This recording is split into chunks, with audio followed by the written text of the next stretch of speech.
Broadcasting live from the Business RadioX studios in Phoenix, Arizona, it's time for Phoenix Business Radio, spotlighting the city's best businesses and the people who lead them. Welcome to Phoenix Business Radio, broadcasting live from the Business RadioX studio inside Mac 6 Conscious Workspace in Tempe, Arizona, where we help build businesses and connect you with the right people. I'm your host and Phoenix Business Radio studio CEO, Karen Nowicki, and I am very excited about today's segment. We are going to talk about a brand new book with a longtime company and a couple of good friends. We have Don Ortiz and his wife, Dina Preston-Ortiz, with DEO Entertainment Group. Welcome back, or welcome to this new-ish studio. Beautiful. Thank you for having us. Yeah, absolutely. My pleasure. When Don said, hey, let's do this, or said, do you know about our new book? And I said, let's do this. I think that's how it went. I was just excited and thrilled that you'd want to come and share your story with us again. So we met through alliances several years ago. That's right. And we had you guys in my little tiny studio. We were just talking about that before we went on air. And now we're at Mac 6. I've been here for a couple of years. And I just love when guests say, hey, we enjoyed our time so much with you. We're doing something new, something different, or we're just still doing what we do. And let's talk about it again. So thank you for sharing your morning with me. Tell us about DEO Entertainment Group. I know there's a lot of things that go underneath that big umbrella. Well, we've really evolved. We started in 1993, we had an angel investor loan us $25,000 and think we had to pay back 8% on top of that. So that was pretty good for in the 90s. We actually started as a record company. So it was DEO Records and Productions because we we're getting ready to release our first CD, which it's really funny. A couple of months ago, we found it or somebody sent it to us. It was on eBay for $40. Yeah, no kidding. Wow. So that CD got regional airplay in the Southwest and Alaska. And so it got into Warehouse Record. We got distribution into Warehouse Record. So that's how the company started. And then we started doing USO tours, Armed Forces Entertainment tours, and we morphed into being a corporate band and we started booking other bands. And then when the technology age hit, people started going direct. Our clients started going direct. So we got out of booking other entertainment. And Don could talk more about that. Napkins, tables, linen, cloth, which was lucrative for a while. Yeah, I mean, it was really a lucrative business. In the end of industry here, the hospitality, especially in Arizona, we have a seventh wonder in our backyard. We have the Grand Canyon. So a lot of people come here for corporate functions. So we did tables, linens, chairs, flowers, catering, Native American. We really actually catered to the fact that we could also hone in on the cultural side of mariachis and things like that. Yeah. And as Dina said, as the internet came more prominent, those clients went to the direct sources. Right. So they started booking off, online for their entertainment. So we morphed into, when the recession hit, we morphed into just booking the band because that brought us the most profit. The Dina Preston Band, we were looking at what was there and what brought the most profit in for the company, and it was the Dina Preston Band. That was our brand.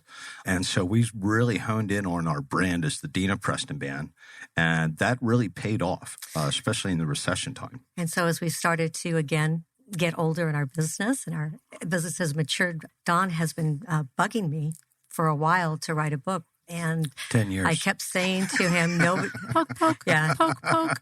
Don, nobody cares about our story. It's not that interesting. He's like, yeah, it really is that interesting. We really need to write a book. And on top of that, we can go into speaking with your doctorate in business and you're a professor.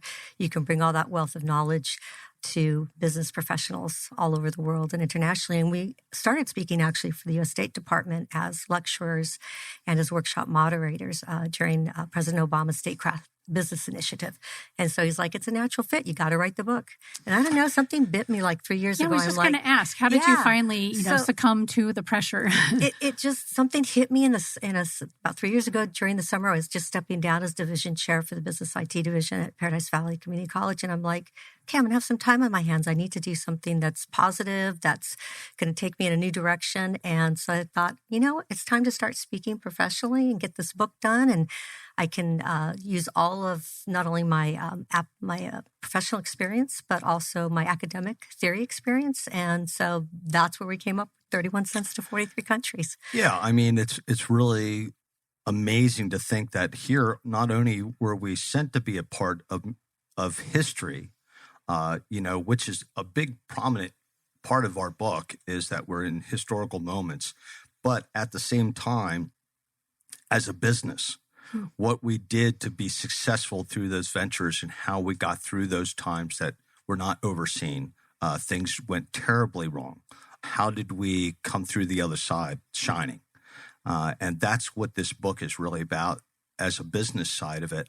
Not only the lessons and the great adventures that we have in here in the book, but the takeaways that we leave at each chapter so people can utilize them not only for their businesses, for themselves, inspiration, the aha moment that everybody's waiting for or thinks they have. It seems to be turning on the key in the light of the mind. Well, and even in the first, 5 minutes of our conversation on air here, just the background that you've provided, clearly you're entrepreneurs and very effective business leaders because of just the short story that you told us about this long career, how many times you've had to pivot and shift. And that's really what we are being asked to do when we're entrepreneurs and business owners, right?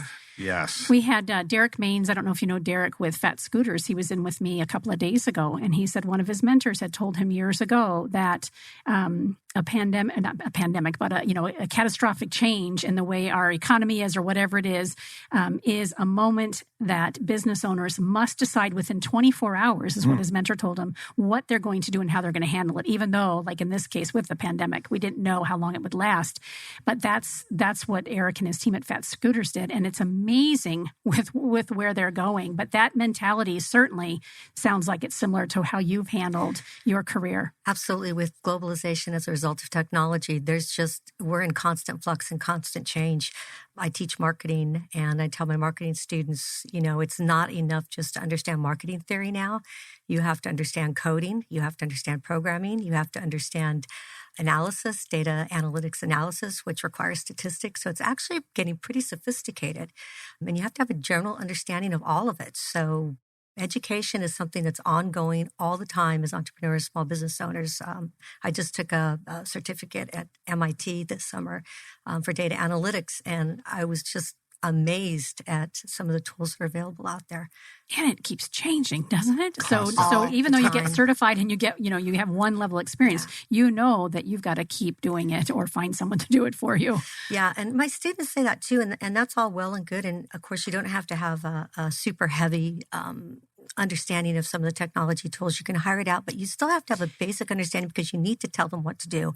Because if you don't tell them what to do, you may not get the results that you want. And you need to know that they're doing what they say they're going to do. Especially in virtual alliances. Yes. I mean, today, making people responsible in a virtual, in your Zoom meetings, things like that. How are you measuring?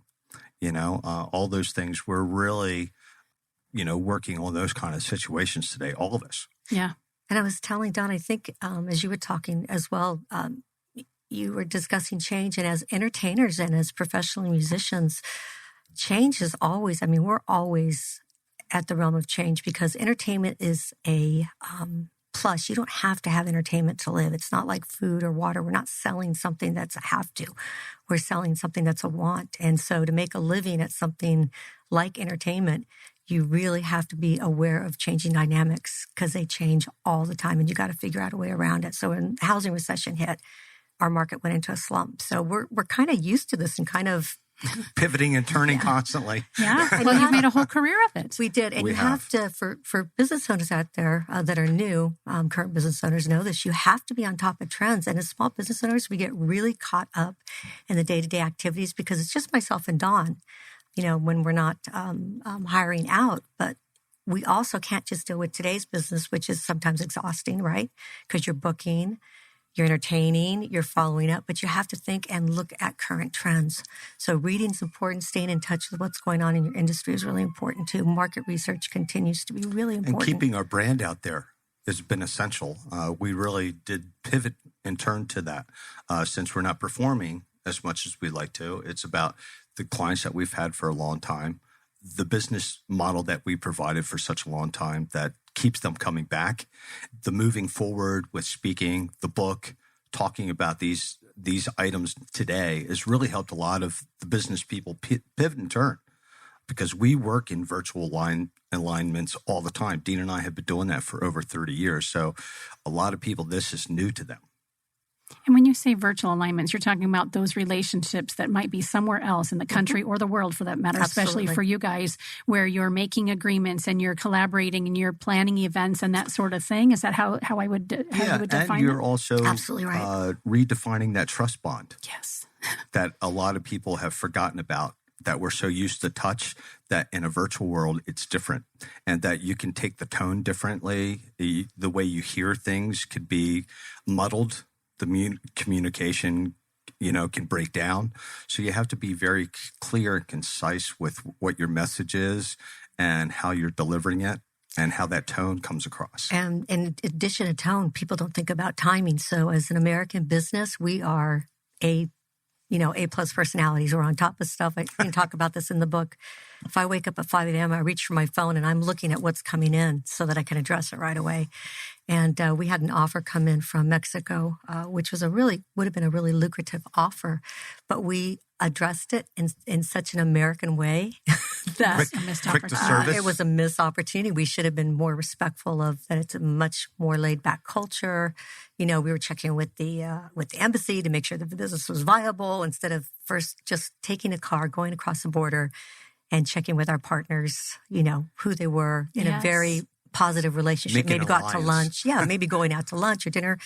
I mean, the Mexican border's not that far from here. It would have been an easy, 2-3 hour car drive. So what a great story of a missed opportunity and your willingness to share it, right? And it's in the book too. Okay, I was going to ask if that actual story. It really is, because those kind of things, especially in our type of business, it's a great opportunity to, when another culture reaches out to you from another country to do business with you.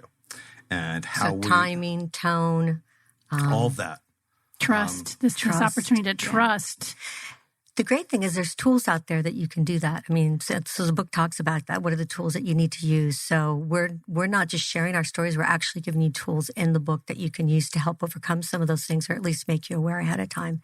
There's definitely tools that we use coming together and finding an approach that works for everybody. It may not be my approach, your approach, but somewhere in the middle. And you actually can create documents to help you with that, including timing, including tone, how you're going to address things.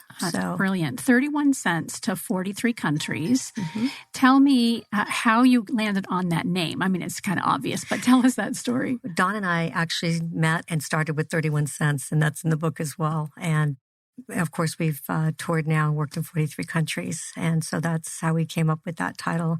And then Hardcore Tips to Increasing Profits. We really wanted this to be something that the business community could profit or get some really great information from. So not just for the entertainer or the musician, right? No. This is really for the business owner. This is. Yeah, absolutely. The entrepreneur. If you look at the Amazon reviews, and we've been really blessed, they've been really great. They're from VPs of Levi Jeans, doctors retired, and professors, big businesses, that the learning lessons in this book to them have been greatly appreciated. And we couch that all in our stories because the stories are fun, they're interesting, they'll keep you on your seat, but we want you to be able to apply what we've learned in your business. And how about the people who are featured in these stories, right? So it's not just Dina and Don, right? It's Dina and Don and all these other people. How have those subjects responded to being featured in the book? Or are they even aware? So for legal reasons, we kept people's names and, out of it. We even changed our son's name. Celebrity status folks. Which we got the permission to use. So we were careful about that. But certainly, if you read the stories, they know who they are. And we had one of our musician friends reach out to us. And what did he share with you? We had a drummer that toured with us, and he said, I never realized what it was like from yours and Dina's perspective at all. He goes, especially Dina's point of view. I did not realize you had to do all these other things besides just being in a band, that you were taking care of paperwork, logistics, making sure generals and people were always knowing what we were doing, or that we were informed constantly so we can inform the band. He said, I had no idea those kind of logistics were going on as we were on tour. And Dina was also working on her master's and doctorate while we are on these tours. I mean, like Bosnia, Afghanistan, not your average everyday vacation spots, Yeah, right. So talk to us a little bit about that. So Dina, you guys traveled and played for who were you playing for in a good portion of your career? So in 1991 or 92, Desert Storm 1, we were approached by the Pentagon. And they came down to audition us, and they were going to send us out on what they call Armed Forces Entertainment Tour. For lay people, that would be the Blue Collar USO Tour. So the USO tours are for stars. They're for the A-list stars. It's the same tour, but these are for professional musicians. And so we started our career there, and they were so happy with us that we continued to go back for 15 years. And then in 2007, I think the Air Force took over the program at the Pentagon, and they started implementing technology. And so there was no longer the relationship. They did everything by input database. And so at that time, we transitioned out of that type of touring, and we actually had done a few embassy tours or worked with the embassies, U.S. embassies during that time. And so we got introduced, we were recommended for our first U.S. State Department embassy tour to Armenia and Azerbaijan. It was really amazing to see that email. And actually, it was from a Native American that I booked for events. And he said, Don, we have recommended you and Dina in the Dina Preston Band to perform here as a country and western band with your boots and belt buckles and hats and the whole 9 yards. And I, Dina and I were just ecstatic, as you can imagine. And our email back to them said, yes, we'd love to come. And their email back said May, June, or July. Yeah, so we loved it. So that was the start of our State Department tour. Then we met a embassy official in Azerbaijan that just continued. When he moved to a post, he brought us out. So we've been able to continue that relationship. And actually, they've become lifelong friends.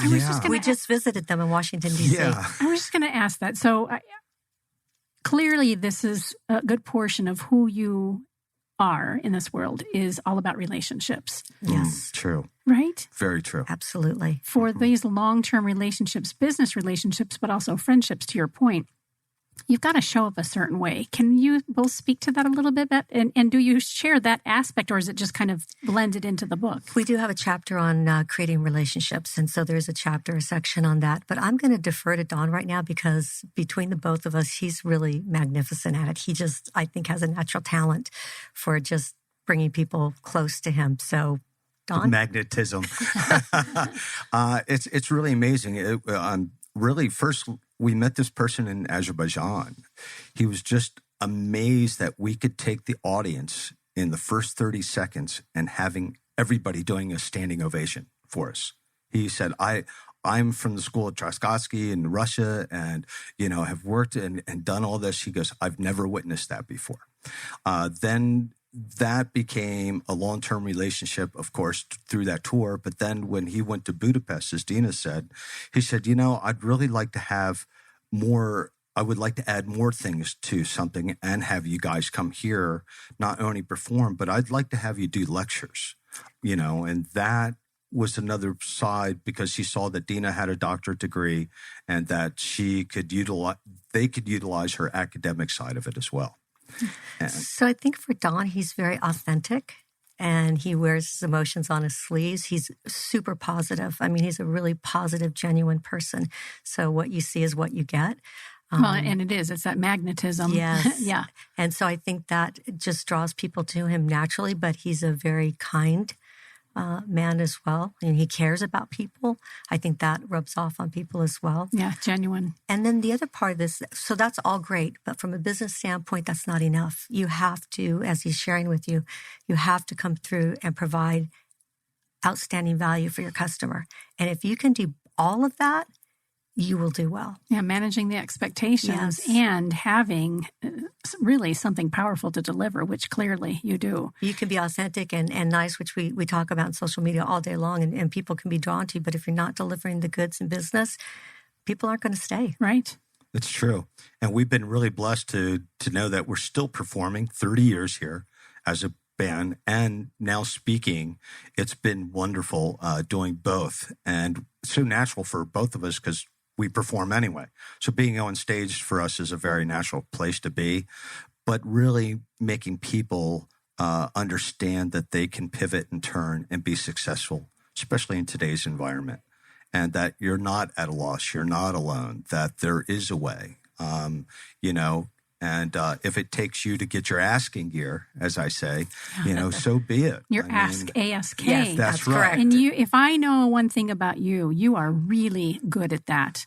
Yeah. Because you've done it with me a handful of times, and it's powerful. It helped. I'm not great at the ask. I kind of go on the line like, gosh, I'm just a nice person, so surely business should just come to me. Not the case. Not the case. And so you have to be willing to ask, speak to. And do you talk about that, Don, in the book? Absolutely. Because those things that have happened to us over these 30 years and performing in 43 countries would not have happened in a lot of the cases if we had not asked. Because you have to put yourself in front of people and say, hey, this is what we can bring. Do you want it? Right? Right. And if they say no, you have to tell them why they want it and why it's appropriate. Convince them that they must. But at the same time, you need to know who your market is. You certainly don't want to do that with a market that you're not going to be able to fulfill expectations. So, it's a balance of both. But if you know that you've got a good product or a good service and it's the right market, keep knocking on that door. That's sales 101. And we know that even from the recession, we have so many of our clients that stayed long-term with us, and they're still with us. They don't care, about all the logistics and things. They just want to know that we're going to be there. That's all they care about. They know. And we even have clients where we say, we should take a break from being at this event. We've been there like 2 years in a row, and they'll have a group perform. And the very next night, I get that phone call. Don, we're booking you now. This was a disaster. It was a disaster. Everybody hated it, or it was too loud, or something that went tragically wrong. And so it's great to have that kind of confidence in our brand and know that's what Dina and I have been providing all this time is a great product that's sincere, it's honest, it's, that we care about our clients, and they're the ones that refer us to a lot of new clients. And it's fun. It's fun. I remember you shared just a few moments ago that example where, he said it's amazing in 30 seconds. You can have everybody standing up in ovation and ready to do more. I remember you sharing that with me the first time we had an on-air conversation that a lot of your clients were surprised about how you could bring people together when they otherwise might not do that, either in an entertainment setting or in whatever stiff meeting they're involved in. That's been one of the gifts that you've been able to bring is just the joy to people. And the music through music, right? Yeah, and entertainment. It is. And it's funny because Don, I'm giving you a name, Donna and Don.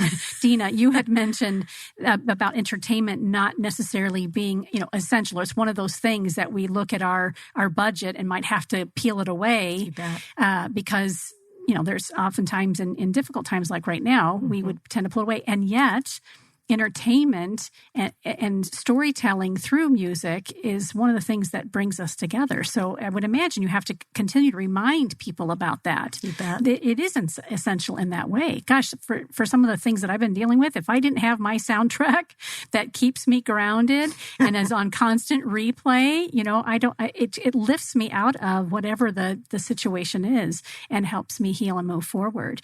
You also mentioned country music. This guy who hired you and said, hey, this is what we want you for. But you are you sing and perform in tons of different genres. So thank you so much for bringing that up because that's in the book as well. So and that's unusual, right? Don't people usually pick their lane and stay with it? And usually. Yes, there's a focus point that they stick with. Yeah. So when I people don't know this, but I actually hired Don to be in my road band 30 years ago. I didn't know that. Yes. I broke my own rule and married her. And we talk a little bit about this in the book, but one of the things you have to do as a business owner is you have to be able to understand the talent that your team members bring so that you can foster that talent.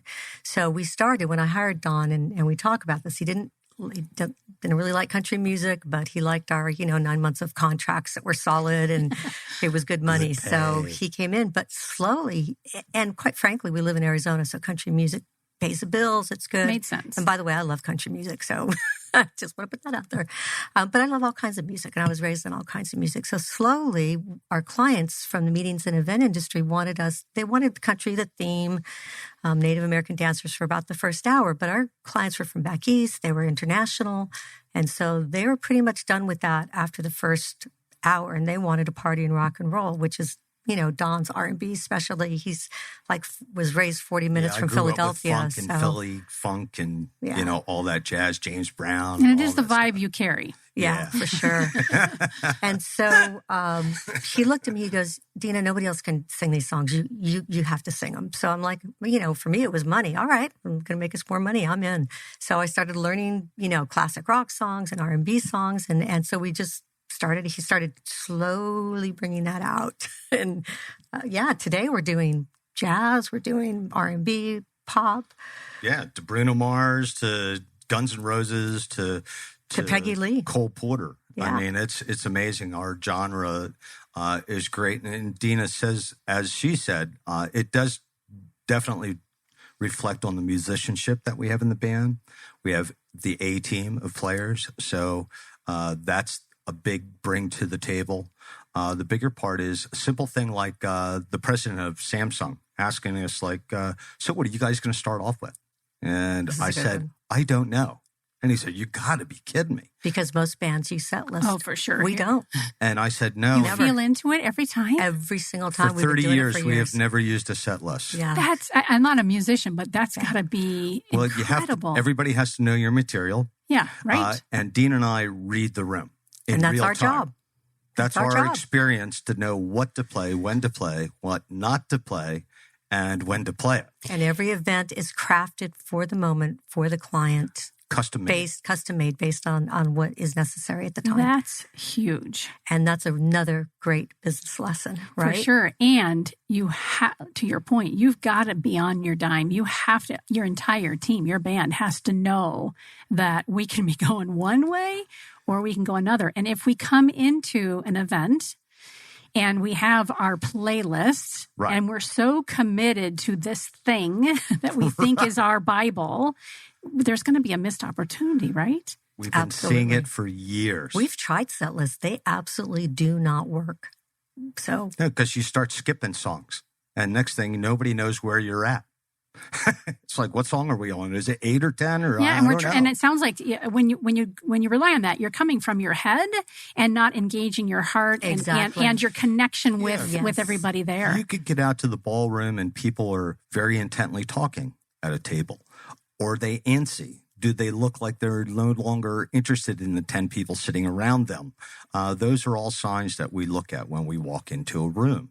And that's our job. You have to be engaged with your audience. You just have to be. And we'll play 2 hours straight. Just Keep like them dancing. Just like you have to be engaged as a business owner. You have to know what your customers want. When things change, what their moods are changing. Change with it or ahead of it. Change with it or ahead of it. Yeah. Hopefully ahead of it. Yeah. That's really what, came from all the stories in our book here is really that all the lessons that we've gone through, all the historical moments, and how we came out on the other side to be successful and learn from it so we can keep on succeeding and teach other people to do it as a mentor. Karen, too, with regards to music, the other thing that you have to do, I think, as business leaders is you have to step back sometimes and allow others with more information, more knowledge, more expertise in a particular area or problem and let them lead and you follow. And that's also important on stage. We talk about that in the book as well. We did do you remember the New Year's Eve gig? Oh, boy. That we were booked for. Sometimes you get booked into wrong areas. People will book you. And so we were booked into a nice New Year's Eve event with a disco theme. But when we got there, the audience, I would say probably in their 70s, 80s, maybe even a few 90s, they did not want disco, even though it was dressed in themed. The ballroom looked but that would not have landed well for them. We did our first set based on the contract, which was disco. So the John Travolta, Donna Summers, and crickets. And so we knew we were dying fast. But our keyboard player had a lot of experience with music from the 30s and the 40s. And so on break, we all came together. He said, look, I think we can do this. I think we can do this Count Basie song. I think we can do this. We could do New York, New York. And so we let him lead for the rest of the night. He became the band director because he knew how to please, and we followed. And we're willing to follow.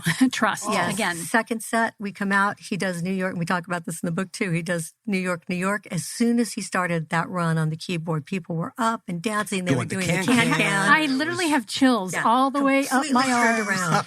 and I'm picturing, clearly I wasn't there, but I'm picturing these folks kind of dressed in this tuxedos. Yeah, but came to play a role. Let's pretend that this is disco and whatever, and excited about it. But when the music hit and they weren't relating to it at all, but then to provide the music that they can relate to and brought joy and memory and freedom to their hearts, it was probably the best disco party ever, but it wasn't really disco. No, right?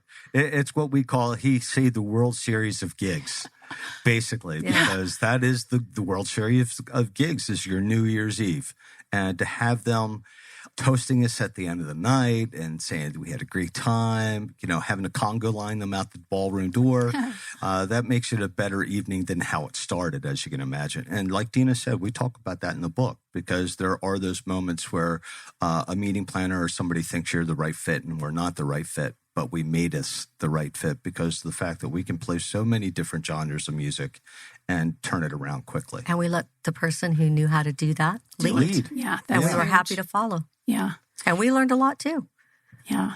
You've shared several different vignettes of stories that are in the book. I would love to hear from each of you.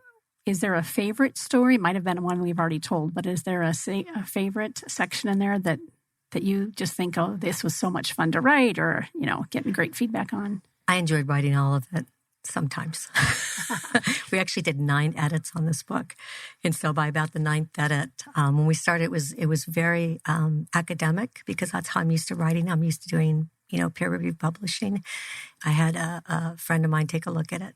And she's like, no. She said, you've got to tell the story up front. And then you've got to put the academia, the tips, the theory in the back. Pepper it in there. Tell it in the story. So I should say show it in the story. So you show it, and then at the end, you can tell, recap what you did. And was then that hard for you, given that how you typically... Yeah. Yes. Because she's very academic, and I'm very... And my writing's academic. And I'm Don's very panoramic. Don's a great storyteller. So we switched, I was writing, and I'm like, okay, Don, let's tell the story. And so Don starts telling me the story, and then we, work together to make sure that we got the descriptions in there that would bring people forward. So like what it's like to go to a rug market and haggle, things like that. And what we learned from that experience as business owners. Right. I mean, you're here in a foreign country, you're learning their culture, you're haggling for something. It's such an exciting adventure. Because you're smelling the spices, the way people are dressed, the language in the air, and you're taking all that in. And we wrote that in the book. So you're actually in the picture, in the moment. And thank God to our content coach who really helped us bring those kind of things. She goes, look, Don, you know what the visual is. Just bring it to life. Tell us it. Yeah, right. Show us it. You know what it looks like. Tell that picture. I was telling so much, like you do in academia, you tell. But show us. Yeah, she's like, no, people are going to start yawning and put this down. You have to show and engage. And once you do that, then at the end, you can put the tips in or the theories and the business information that your readers will need. And that has worked so well.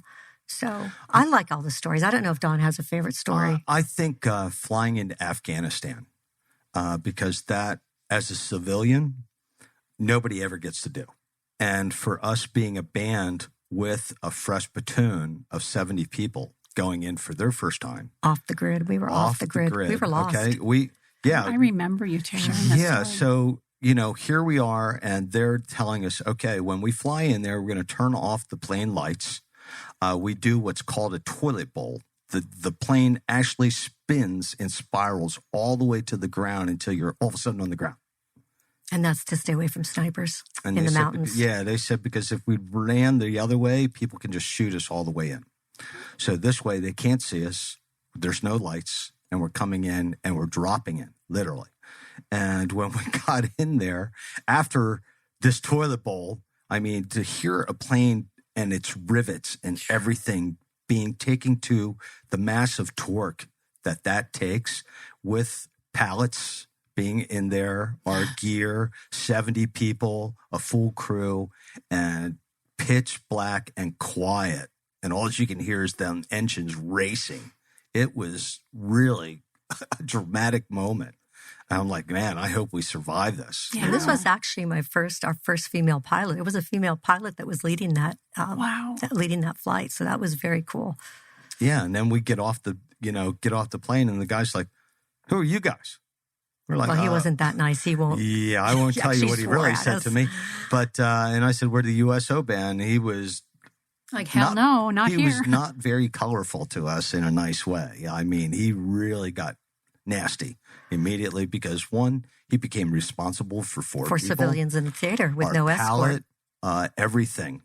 And for you to go through, first of all, this, fear around, are we going to make it as we're spiraling inward in the dark and know that there's snipers keeping an eye or potentially could. You're in the theater. Yeah. Where people actually shoot you. So we actually talk about this, Karen, in one of our keynotes, and it's capitalizing on the unknown. So we actually talk about how we capitalized on the unknown.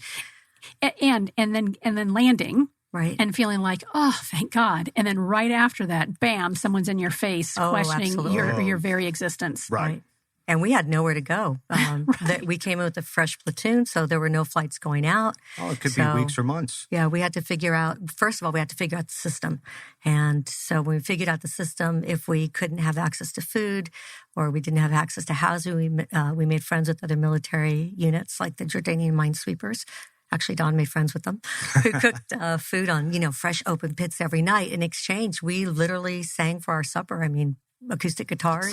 So he literally would not let you. We won't say that, but there was just confusion going on. Yes, let me say that. So give him space to do what he needs to do, and we're going to take care of ourselves, right? So this doesn't get worse. Yes, absolutely. Right. Fascinating. Yes, yeah. And on top of it, it was New Year's Day, so here we come in, from Qatar.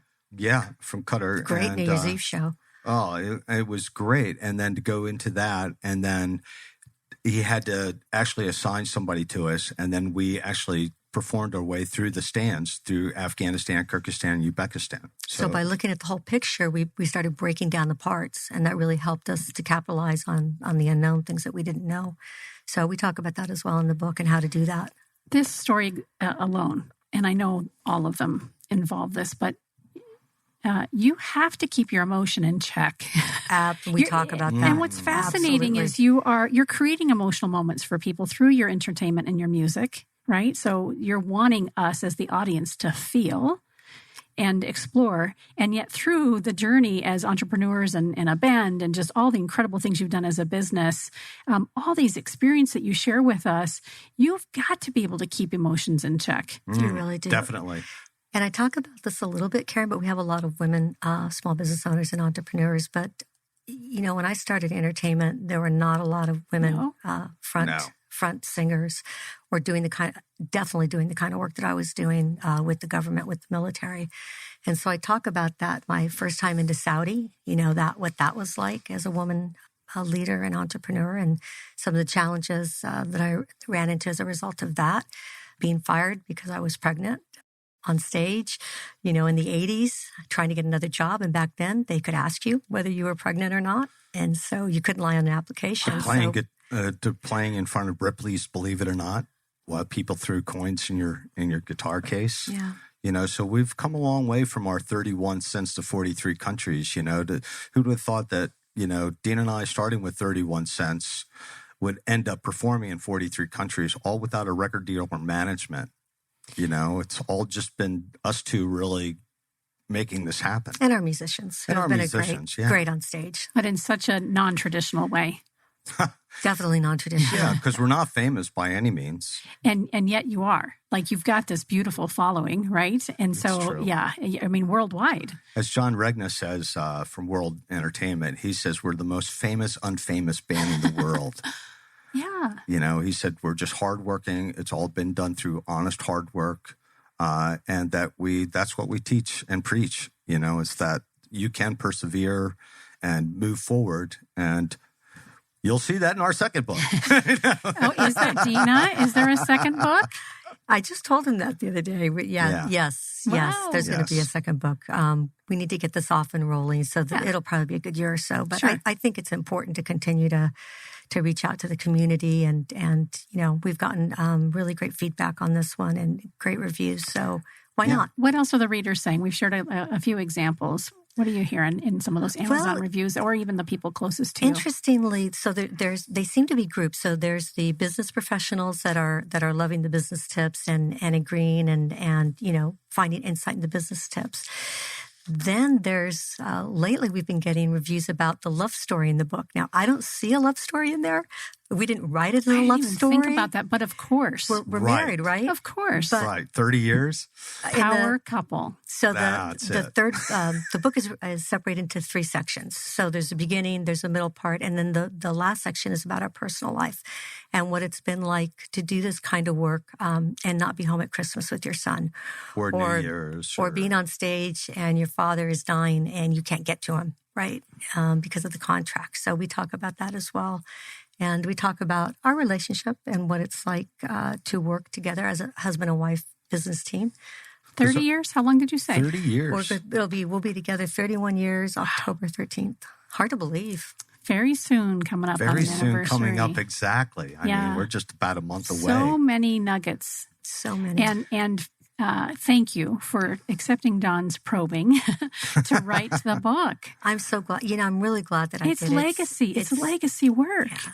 And then the audio book, it actually has our music attached to it because we actually released an album at the same time we did the book. Yeah. And so there's new music, both on Amazon, the Field of Blue album, and of course our book, 31 Cents to 43 Countries. And it's great. In the audio book, it actually has intros to our music and outros that fit with the stories. Oh my goodness. So I've got the hard copy, which I'm looking forward to reading. We'll send you the audio. But I've also got to get the audio because We'll send it to you. I'm tending to listen more to books on tape now, or not tape. You know what I mean by that, digitally, because to sit down and actually read is sometimes a challenge for me. We also live in an area where it's 45 minutes to an hour to get to someplace, so you can actually take that time to listen to a couple We were headed chapters. up to Prescott just this past weekend, my son and my dog and I listened to a couple of books, on the way up and back, and I was just like, oh my gosh, this was fantastic, because otherwise it's just eyes on road and listening to music. I got a text this morning from somebody asking me, when is your audiobook going to be ready? I need it. And we have a great actress. She's just did a phenomenal job. So somebody else will be reading it. Oh, absolutely. You have to have in my opinion, you have to have a professional.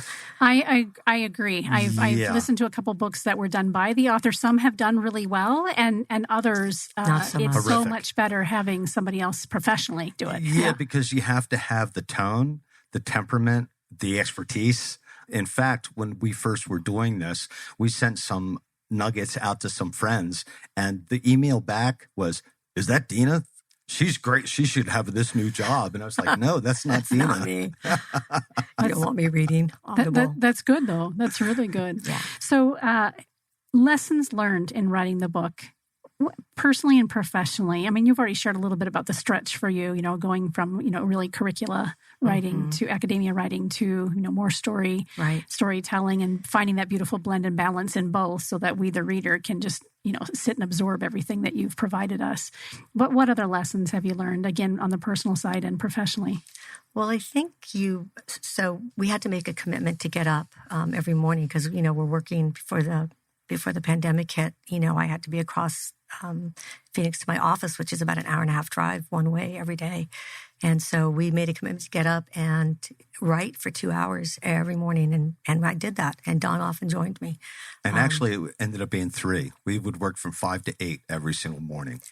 You have to be open to critical feedback, which is really important. And we're okay with that because we get that certainly as musicians. And it's subjective, but still, this is your baby. And, you have to be able to allow that in so that you can position yourself in the best way possible. It's very descriptive writing, and so that was a huge difference for me. So I learned a lot from listening to Don because he's a great storyteller. He's really good at telling stories. So I learned a lot from him when it came to that. How about for you, Don? Yeah, it was really interesting being able to tell stories, but actually having them so you can read them and it jumps off the page at you, so you don't put down the book. That was a big lesson for us to keep reading. And from most of the readers that have read our book, that's what we get back, is that they say, I couldn't put the book down. It was easy reading. The font really is great. The spacing is wonderful. It was an easy read for me. And I got something from it. To me, that's all we're trying to do is touch people in the end. And if we can do that, then we're successful at it. Yeah. You have to be consistent and you have to push through. I mean, by I think the 7th rewrite, I want to throw it out the window. Yeah, you alluded to that earlier. I just was like so done. I'm done. Yeah. We actually did 9 rewrites. I was so done. Yeah, plus we wanted it to have a lot of elements. The story, that we could also use it for speaking and that people could utilize it for speaking.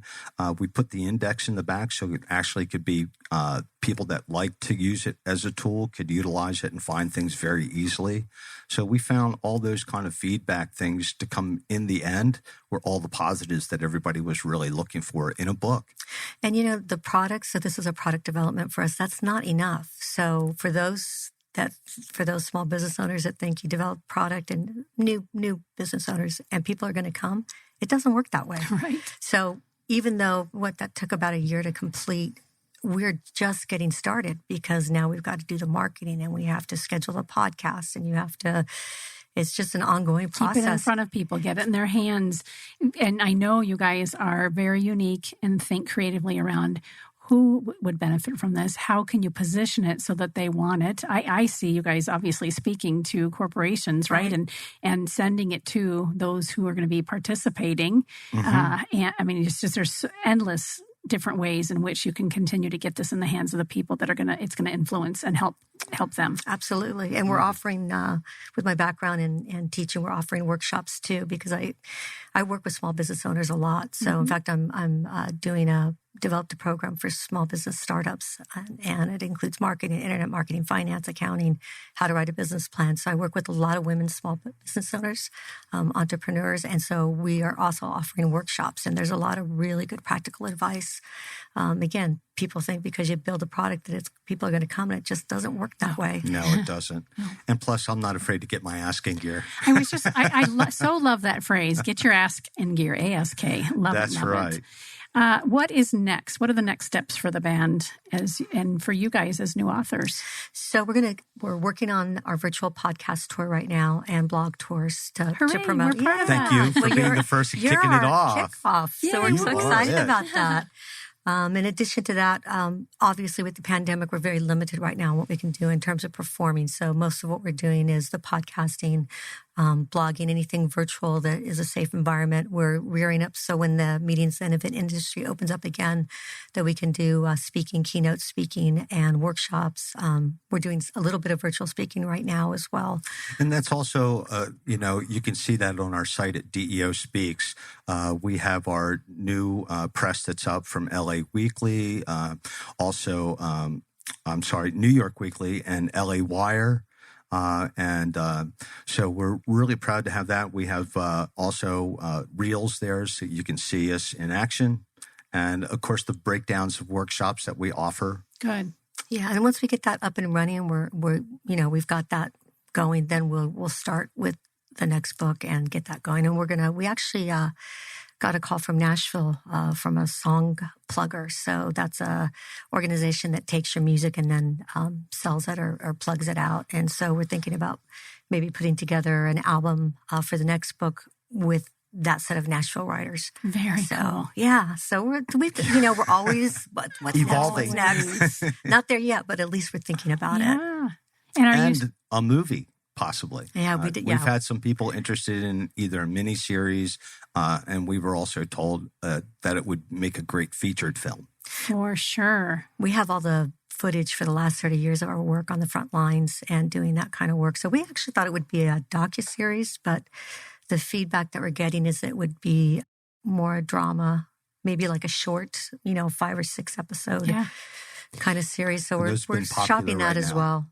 Yeah. Well, it would definitely be something that people would be drawn to watch and participate in. And you've mentioned a couple of times, Don, that you've been part of history in this really unique and special way, right? Yeah, I've been really blessed. I mean, the whole band has. I mean, we've been sent to be a part of history. I mean, for instance, we were the very first group to play in Kiribati. It's a little island out in the middle of the Pacific that nobody knows about. It's spelled as you would see it, Kiribati. but it's Caribus. And we were the first U.S. band to ever perform on the island of Caribus. We literally flew into Charles de Gaulle Airport, and this is in the book. We were flying into Charles de Gaulle as a shoe bomber was flying out. And so we talk about that and what that was like during that period of time, because that was only, I believe, a few months after 9/11. And we hadn't gotten to Afghanistan yet. We didn't go to Afghanistan until the next year. Mm-hmm. But what it was like to be in the airport, to be in Europe during that time. Mm-hmm. Of course, Desert Storm 1, Desert Storm 2. We've been to Guantanamo Bay. We actually talk about our work. Actually, we were flown into 9/11 on the 5th anniversary as well. Yeah, in New York. But in terms of history, we have performed at Guantanamo Bay at the base of Camp America. And so we talk about that as well because, there's a lot of controversy surrounding that. We worked with Johnny Grant, who was the official mayor of Hollywood. He's passed away now. But and he was Bob Hope's right-hand man for 50 years. And he really taught us in terms of what our responsibility was there, our non-judgment, and what we came to do. So that was really important because there was a lot of media controversy happening around there. Yeah. Very good learning tool. I learned Johnny a lot from him. As you're sharing that, I'm thinking about how ego has got to take a back seat. Oh, for sure. And when you're an entertainer, usually, and a motivational or inspirational speaker, a lot of times people are leading with ego, and you've got to check that at the door. Absolutely. In every aspect and facet of your business and the way in which you show up and entertain. Yeah, especially in the line of work that we do in terms of entertaining. We say this all the time, and we say it to our musicians. We are not the stars. We are here to do work. We are here to make people happy. That is our job. So don't think you're going to get treated like a rock star because you are not. Doesn't mean we won't take care of you. Doesn't mean that, we're not going to make sure that your welfare is taken care of. But I think that's shown well by the way we've been able to handle ourselves professionally. We've been groomed very well by the USO and DOD and Armed Forces Entertainment. And State Department to speak on their behalf because we are representing the United States. And you're under supervision 24 hours a day when you're on these tours. So there is no break for you. So you're under the watchful eye from the time that you get there to the time you leave. And then afterwards, because they're still communicating with you, you're almost like wrapping up a meeting. You're wrapping up and tidying up the bow. So for us is keeping that long-term relationship. We've been really blessed to be able to do that. I mean, this morning I got up and I saw there was a text from Budapest, one from Caribus, and one from Fiji this morning. So it's like that's all over the world. That's really neat to have those Very kind satisfying, of people. yeah. Just reach out and just say hello. I love your picture. I'm waiting to get your book. It's really cool to have that or our new video that's out, have people respond to it from all over the world. It's great. They may be our clients. They start out as our clients, but our hope is that they become our friends and, in a way, our extended family. Yeah. And I think music allows us to do that. Oh, for sure. And just, of course, the way that you're being, right? Just the way that you both show up and that beautiful blend between and acknowledgement between what gifts each of you bring. Obviously, that's what makes a great marriage and certainly a great business partnership and makes you great leaders. Wonderful. Where do we find the book? On Amazon, you can easily get it. It is 31 cents to 43 countries, hardcore tips to increasing profits. And it's written by Dr. Dina Preston-Ortiz and Don Ortiz. And we'd love to have you get it. It makes a great gift. It's a great read. I was thinking that. I think it'd be an excellent gift to pass along. It really is. It's paperback, ebook, and Audible. We're just finishing the Audible right now, so hopefully that'll be done by the end of May, early October. It has to go through a process, but as soon as it's done, you will be first on our list, and we'll get it over to you. I look forward to it, and before that, I will have read the book. Tell me about the new, do you call it an album? Actually, we still do. Yeah. The new album is called Field of Blue, and it's also available on all platforms to listen to, whether Pandora, Amazon Music, or your Alexa, or Spotify, SoundCloud, and YouTube. And then, of course, you can go to Amazon and purchase it too. And the last song that we added, Give My Broken Heart a Break, that was really great because we wrote it with a well-known songwriter. Yeah, Rockin' Reggie Vision. He wrote $1 Billion Babies with Alice Cooper. Oh my gosh. Yeah. How fun is that? Yes, and that's the last really one. It was it sounds like it was that was the last edition. Ad. It was the last edition. Wonderful. Yeah.